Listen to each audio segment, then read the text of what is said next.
द्रौपदी स्वयंवर। स्वयंवर सभा में अनेक देशों के राजा महाराजा एवं राजकुमार पधारे हुए थे। एक और श्री कृष्ण अपने बड़े भाई बलराम तथा गणमान्य यदुवंशियों के साथ विराजमान थे। वहां वे ब्राह्मणों की पंक्ति में जाकर बैठ गए। कुछ ही देर में राजकुमारी द्रौपदी हाथ में वरमाला लिए अपने भाई धृष्टद्युम्न के साथ उस सभा में पहुंची। धृष्टद्युम्न ने सभा को संबोधित करते हुए कहा, हे विभिन्न देश से पधारे राजा महाराजाओं एवं अन्य गणमान्य जनों, इस मंडप में बने स्तंभ के ऊपर बने हुए उस घूमते हुए यंत्र पर ध्यान दीजिए। उस यंत्र में एक मछली लटकी हुई है तथा यंत्र के साथ घूम रही है। आपको स्तंभ के नीचे रखे हुए तेलपात्र में मछली के प्रतिबिंब को देखते हुए बाण चलाकर मछली की आंख को निशाना बनाना है। मछली की आंख में सफल निशाना लगाने वाले से मेरी बहन द्रौपदी का विवाह होगा।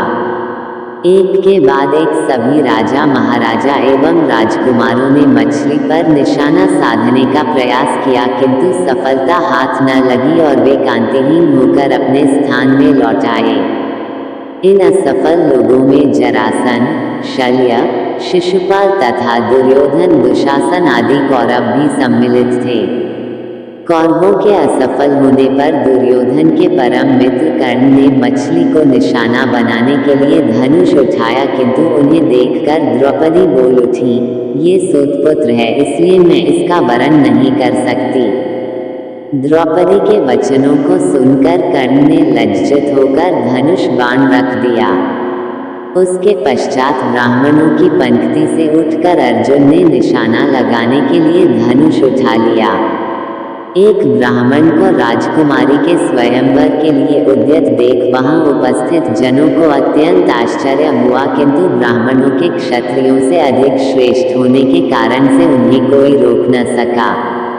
अर्जुन ने तेलपात्र में मछली के प्रतिबिंब को देखते हुए एक ही बाण से मछली की आंख को भेद दिया। द्रौपदी ने आगे बढ़कर अर्जुन के गले में वरमाला डाल दिया। एक ब्राह्मण के गले में द्रौपदी को वरमाला डालते देख समस्त क्षत्रिय राजा महाराजा एवं राजकुमारों ने क्रोधित होकर अर्जुन पर आक्रमण कर दिया। अर्जुन की सहायता के लिए शेष पांडव भी आ गए और पांडवों तथा क्षत्रिय राजाओं में घमासान युद्ध होने लगा।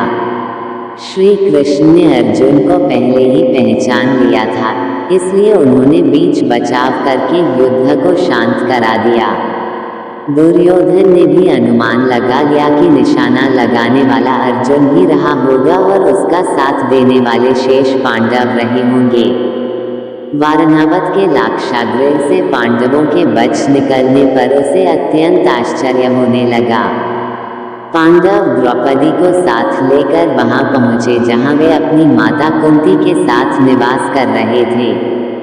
द्वार से ही अर्जुन ने पुकारकर अपनी माता से कहा, माते, आज हम लोग आपके लिए एक अद्भुत भिक्षा लेकर आए हैं। उस पर कुंती ने भीतर से ही कहा, पुत्रों, तुम लोग आपस में मिल बांट उसका उपभोग कर लो। बाद में ये ज्ञात होने पर कि भिक्षा वधू के रूप में है, कुंती को अत्यंत पश्चाताप हुआ, किंतु माता के वचनों को सत्य सिद्ध करने के लिए कुंती ने पांचों पांडवों को पति के रूप में स्वीकार कर लिया।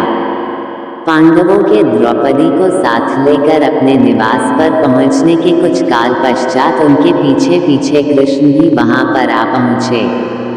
कृष्ण ने अपनी बुआ कुंती के चरण स्पर्श करके आशीर्वाद प्राप्त किया और सभी पांडवों से गले मिले। औपचारिकताएं पूर्ण होने के पश्चात युधिष्ठिर ने कृष्ण से पूछा, हे द्वारिकाधीश, आपने हमारे इस अज्ञातवास में हमें पहचान कैसे लिया? कृष्ण ने उत्तर दिया, भीम और अर्जुन के पराक्रम को देखने के पश्चात भला मैं आप लोगों को कैसे न पहचानता। सभी से भेंट मुलाकात करके कृष्ण वहां से अपनी नगरी द्वारिका चले गए। फिर पांचों भाइयों ने भिक्षावृत्ति से भोजन सामग्री एकत्रित किया और उसे लाकर माता कुंती के सामने रख दिया।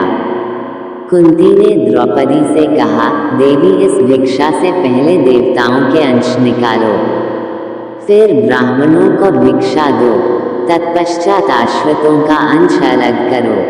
उसके बाद जो शेष बचे उसका आधा भाग भीम को और शेष आधा भाग हम सभी को भोजन के लिए परोसो। पतिव्रता द्रौपदी ने कुंती के आदेश का पालन किया।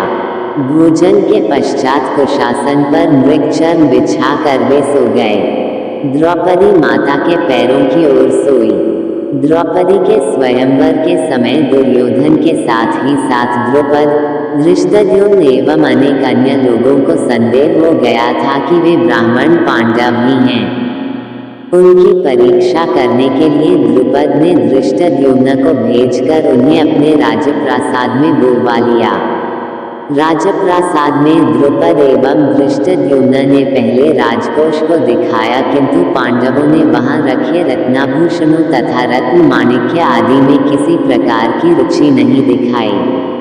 किंतु जब वे शस्त्रागार में गए तो वहां रखे अस्त्र शस्त्रों उन सभी ने बहुत अधिक रुचि प्रदर्शित किया और अपनी पसंद के शस्त्रों को अपने पास रख लिया।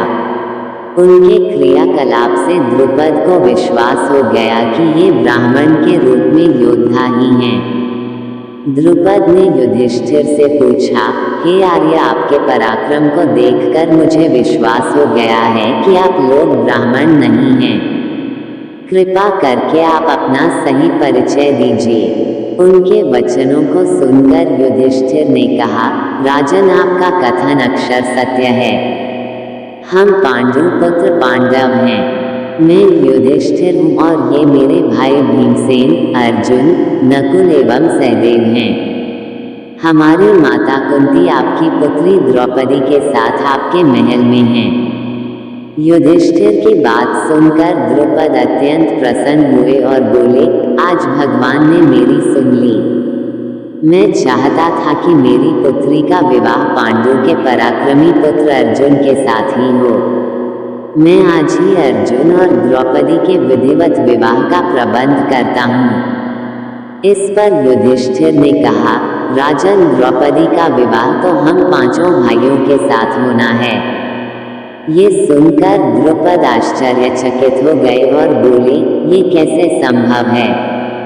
एक पुरुष की अनेक पत्नियां अवश्य हो सकती हैं, किंतु एक स्त्री के 5 पति हों ऐसा तो न कभी देखा गया है और न सुना ही गया है। युधिष्ठिर ने कहा, राजन, न तो मैं कभी मिथ्या भाषण करता हूँ और न ही कोई कार्य धर्म या शास्त्र के विरुद्ध करता हूँ।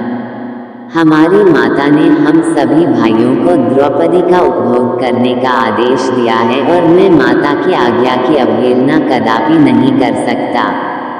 इसी समय वहां पर वेदव्यास जी पधारे और उन्होंने द्रुपद को द्रौपदी के पूर्व जन्म में तपस्या से प्रसन्न होकर शंकर भगवान के द्वारा 5 पराक्रमी पति प्राप्त करने के वर देने की बात बताई।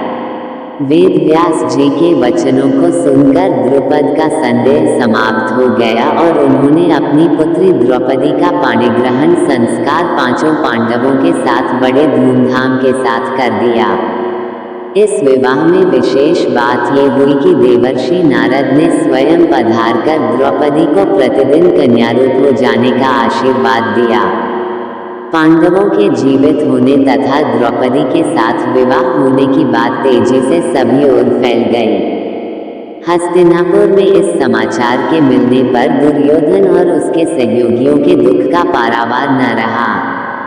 वे पांडवों को उनका राज्य लौटाना नहीं चाहते थे, किंतु भीष्म, विदुर, द्रोण आदि के द्वारा धृतराष्ट्र को समझाने तथा दबाव डालने के कारण उन्हें पांडवों को राज्य का आधा हिस्सा देने के लिए विवश होना पड़ गया। विदुर पांडवों को बुला लाए।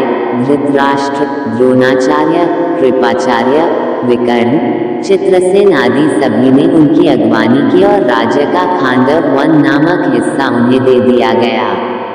पांडवों ने उस खांडव वन में एक नगरी की स्थापना करके उसका नाम इंद्रप्रस्थ रखा तथा इंद्रप्रस्थ को राजधानी बनाकर राज्य करने लगे। युधिष्ठिर की लोकप्रियता के कारण कौरवों के राज्य के अधिकांश प्रजाजन पांडवों के राज्य में आकर बस गए।